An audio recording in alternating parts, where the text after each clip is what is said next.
Bonjour tout le monde. Alors je vous souhaite de belles fêtes de Pâques. Et pour aujourd'hui, j'avais très envie de vous lire un extrait de la prose de Marguerite Yourcenar, qui est une auteure que j'ai découverte très récemment avec Les Mémoires d'Adrien, un grand classique que j'ai adoré. Et j'aurais pu d'ailleurs essayer de choisir un extrait dans ce roman-là. Mais aujourd'hui, j'ai choisi Les Nouvelles Orientales, que j'ai trouvé chez un ami. Je le remercie de m'avoir prêté ce livre. Et je suis tombée sur une nouvelle qui m'a intriguée et j'avais envie de vous lire la fin de cette nouvelle.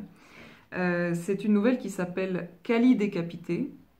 Kali, c'est une des grandes figures du panthéon indien, une des grandes figures archétypales, une déesse qui représente à la fois la mort, la destruction, mais aussi la vie, la créativité, le renouvellement, le chaos. Et, et donc je vais vous lire simplement la fin de cette nouvelle, et j'espère que vous aimerez la prose de Yourcenar autant que je l'aime. À l'orée d'une forêt, Kali fit la rencontre du sage. Il était assis les jambes croisées, les paumes posées l'une sur l'autre, et son corps décharné était sec comme du bois préparé pour le bûcher.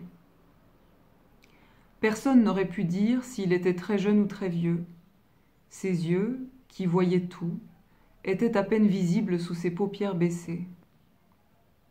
La lumière autour de lui se disposait en auréole, et Kali sentit monter des profondeurs d'elle-même le pressentiment du grand repos définitif, arrêt des mondes, délivrance des êtres, jour de béatitude où la vie et la mort seront également inutiles, âge où tout se résorbe en rien, comme si ce pur néant qu'elle venait de concevoir tressaillait en elle à la façon d'un futur enfant.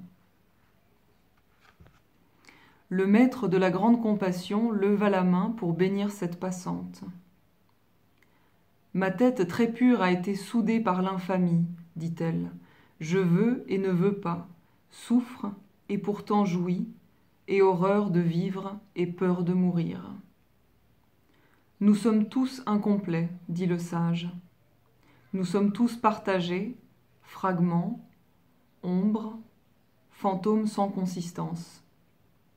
Nous avons tous cru pleurer et cru jouir depuis des séquelles de siècles. J'ai été déesse au ciel d'Indra, dit la courtisane.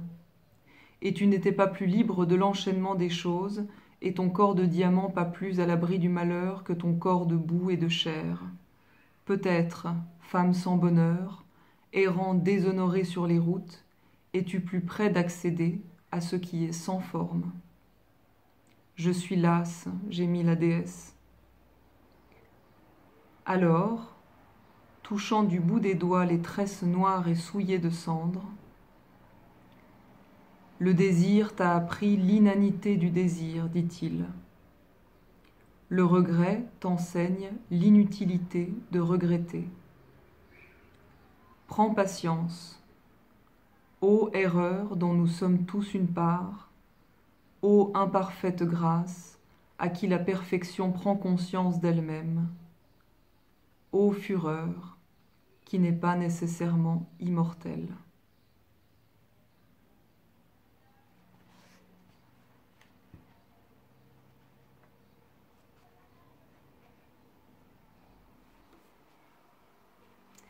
Voilà, c'était la lecture du jour. Et puis, je vous souhaite un bon dimanche de Pâques et on se retrouve lundi pour un prochain poème.